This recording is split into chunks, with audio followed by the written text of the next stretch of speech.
This week, I told myself I'd just create. No overthinking, no trying to make something perfect, just art for the sake of art. But as someone who struggles with perfectionism, that's easier said than done. I wanted to see what would happen if I let go of my usual need to finish everything perfectly and just make something, even if it just stayed messy or unfinished. I started this week with way too much ambition, a few new paintings, and a couple of digital pieces. My name is Mariah. I'm an artist.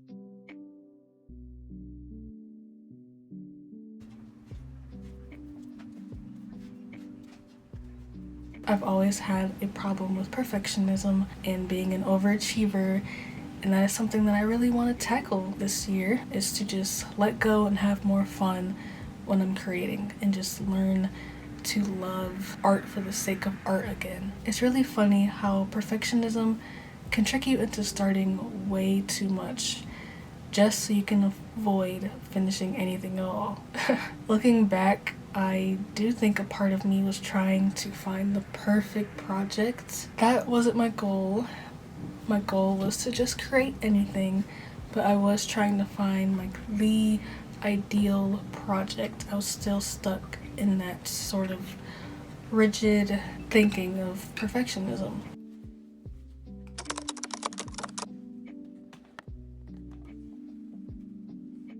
I'm wearing an apron because I got paint over everything I was wearing yesterday. And today I'm going to try to paint flowers on this girl right here. This is kind of rough, but we're gonna try.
I ended up in the next coming days switching to my iPad because I was like, maybe Procreate would be so much better.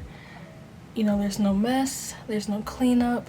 All I have to do is draw, and I love drawing on Procreate. I still found that it was a lot harder for me to do that as well. I've been working on some new Christmas products, so I've been trying to do some more illustrations just to get some new products out there. And I saw a picture of the Bratz dolls, and I was like, ooh, I would love to draw this. So this is me starting that.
I don't know when I'm gonna finish this. I'm trying to not put pressure on myself, so I'll finish it when I finish it. If I finish it by the time this video is uploaded, I will put the time lapse or the final image on the screen so you can see like what my vision was. I'm thinking of turning it into like bookmarks or maybe a sticker, something that I can take with me, something that I can just put in my shop. Yeah, that's my goal.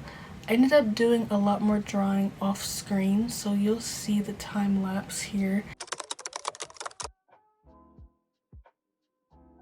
So now we are into part 3, the last part of the week. At this point, after doing some reflection on like why this challenge was really hard for me, I realized it wasn't about like motivating myself to create more. Yes, that's a good thing, but really the root of it was getting to why I was a perfectionist in the first place, and realizing like all the fear and pressure and stress you put on yourself because you want your stuff to look perfect. You want your people to not perceive you or not see any judgments in your work, and you think that that's what's gonna happen if your thing that you're doing is less than absolute perfection. And what I've realized is that most people don't even notice when something isn't perfect. You notice because you've been up close with it, you've seen the ins and outs of the process, you've done the work to learn like the proper form and proper techniques of your art craft, so you're very invested in it and you're very like up close looking at it with a fine lens or like a zoomed in lens. Most people are just looking at it from a glance. They're taking it in as the full picture. So even if you think something isn't good, it can still be good in someone else's eyes. You don't have to be perfect. Like if something is good, that's good enough. Everything you make doesn't have to be the best masterpiece you've ever made. That will cause you to not make anything at all, which is what I've learned from my years of going through stages of being super into art and then super burnt out and overwhelmed by the thought of creating and like putting too much pressure on myself. And I'm just trying to take things less seriously and actually just enjoy the process of creating. So what I've learned and what I feel like my truth is right now is that art doesn't have to be finished to be worth something. Even if it's half finished, that's still part of the process, and the process is just as important as the outcome. I don't know why that took me so long to learn, but it's good to learn it now instead of never. So my new rule for myself as an artist is that done is better than perfect. It has been so cathartic just being able to let go and not care so much about how it came across and just let myself flow with the page. I was able to have fun again doing art. That has been something that has been missing in my life lately. So even though this week did not go as planned, I didn't end up finishing any of my paintings. That did not happen. I still learned something important. I learned that art doesn't always need to have an ending. Sometimes you just need to start. It just needs a beginning. So if you are an artist also trying to overcome perfectionism, this is your reminder to start, even if it stays a little messy. Even if you don't finish everything, because it's better to create. Don't keep your ideas in your head and just wait for the time you think it's going to be perfect. Get them out there, get the rough draft out there, and then you can work on it as you go. And also, if you're an artist, what type of art do you like to create? I'd love to know. And make sure you like this video and subscribe. I'll see you in my next video.